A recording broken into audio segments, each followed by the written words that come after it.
Indonesia dalam panggung dunia.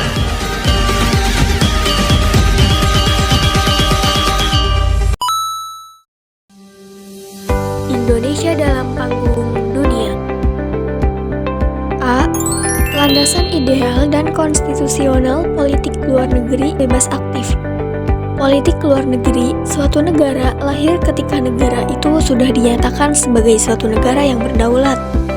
Landasan ideal dalam pelaksanaan politik luar negeri Indonesia adalah Pancasila yang merupakan dasar negara Indonesia. Nilai-nilai yang terkandung dalam Pancasila dijadikan sebagai pedoman dan pijakan dalam melaksanakan politik luar negeri Indonesia. B. Politik luar negeri bebas aktif dan pelaksanaannya. 1. Lahirnya politik luar negeri bebas aktif. Setelah proklamasi kemerdekaan pada tanggal 17 Agustus 1945, Indonesia belum memiliki rumusan yang jelas mengenai bentuk politik luar negerinya. Namun, pada masa tersebut, politik luar negeri Indonesia sudah memiliki landasan operasional yang jelas, yaitu hanya mengonsentrasikan diri pada 3 sasaran utama. Yang pertama, memperoleh pengakuan internasional terhadap kemerdekaan Republik Indonesia. 2. Mempertahankan kemerdekaan Republik Indonesia dari segala usaha Belanda untuk kembali bercokol di Indonesia. 3.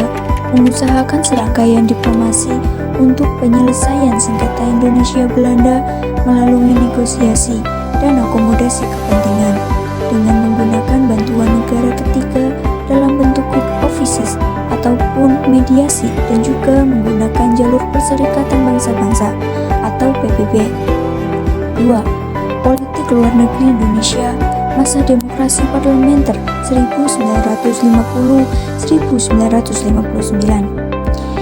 Prioritas utama politik luar negeri dan diplomasi Indonesia pasca kemerdekaan hingga tahun 1950-an lebih ditujukan untuk menentang segala macam bentuk penjajahan di atas dunia.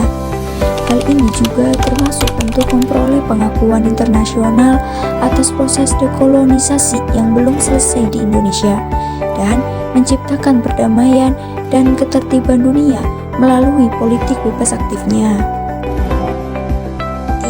Politik luar negeri Indonesia masa demokrasi terpimpin.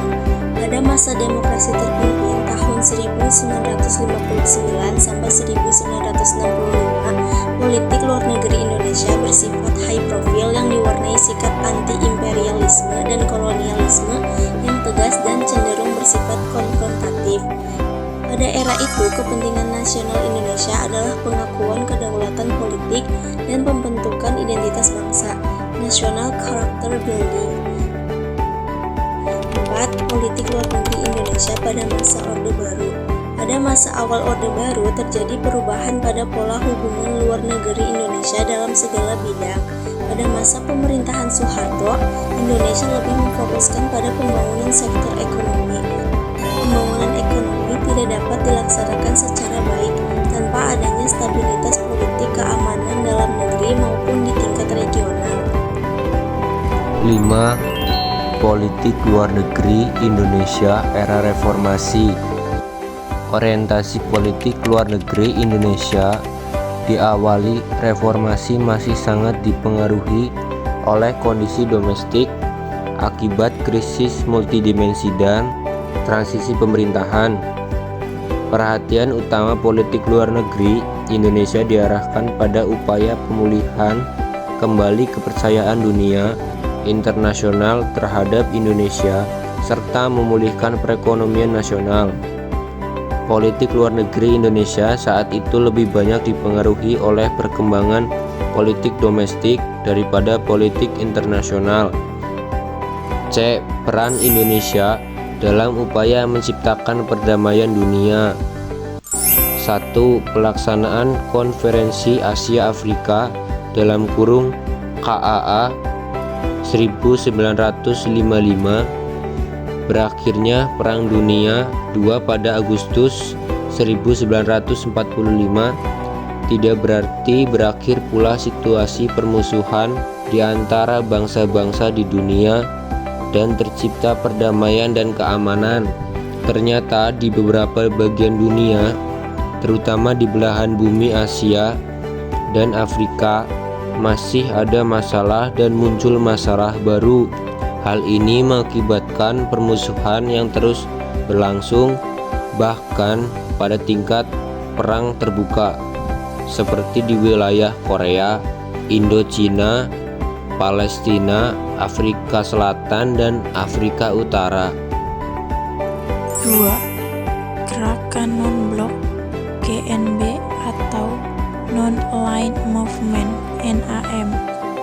Gerakan non-blok atau Non-Aligned Movement adalah suatu gerakan yang dipelopori oleh negara-negara dunia ketiga yang beranggotakan lebih dari 100 negara. Negara inilah yang berusaha menjalankan kebijakan luar negeri yang tidak memihak dan tidak menganggap dirinya beraliansi dengan blok barat atau blok timur. Gerakan non-blok mempresentasikan 55% penduduk dunia dan hampir 2 atau 3 keanggotaan PBB. 3. Misi pemeliharaan perdamaian Garuda. Pengiriman misi Garuda yang pertama kali dilakukan pada bulan Januari 1957. Pengiriman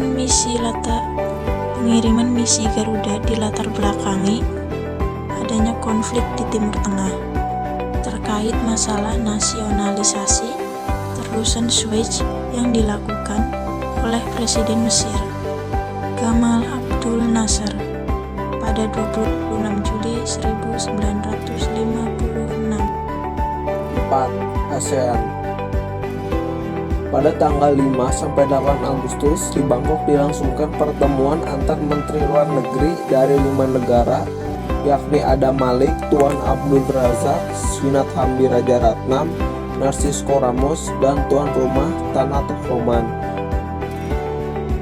Pada 8 Agustus 1967, para Menteri Luar Negeri tersebut menandatangani suatu deklarasi yang dikenal sebagai Bangkok Declaration. Deklarasi tersebut merupakan persetujuan kesatuan tekad kelima negara tersebut untuk membentuk suatu organisasi kerjasama regional yang disebut Association of Southeast Asian Nations atau ASEAN. 5. Konferensi Islam. Organisasi Konferensi Islam atau OKI adalah organisasi internasional yang anggotanya terdiri atas negara-negara Islam seluruh dunia. Organisasi ini didirikan pada tanggal 22 September 1969 saat konferensi tingkat tinggi KTT negara-negara Islam di Rabat, Maroko atas prakarsa Raja Faisal dari Arab Saudi dan Raja Hasan II dari Maroko. 6. Deklarasi di Juanda. Pada tanggal 13 Desember 1957, pemerintah RI mengeluarkan sebuah klaim atau pernyataan yang menjadi salah satu dasar kedaulatan wilayah yang baru setelah proklamasi kemerdekaan RI tahun 1945 dan Konferensi Meja Bundar tahun 1949. Dikarenakan pernyataan tersebut dilakukan pada masa Perdana Menteri di Juanda Kartawijaya, maka lebih dikenal sebagai Deklarasi Tujuanda. 7. Jakarta Informal Meeting JIM 1 dan 2. Pada tahun 1970 di Kamboja terjadi kudeta yang pada saat itu dipimpin oleh Pangeran Norodom Sihanouk. Ketika itu Pangeran Norodom Sihanouk pada berada di luar negeri. Keponakannya yang bernama Pangeran Sisowat Sirik Matak bersama Lonol melakukan kudeta kekuasaan. Sejak peristiwa itu terjadi perang saudara yang berlangsung lama dan berlarut-larut. Sihanouk kemudian memilih untuk mengasingkan diri di Beijing dan memutuskan untuk beraliansi dengan Khmer Merah yang bertujuan untuk menentang pemerintahan Lon Nol dan akhirnya dapat merebut kembali tahtanya.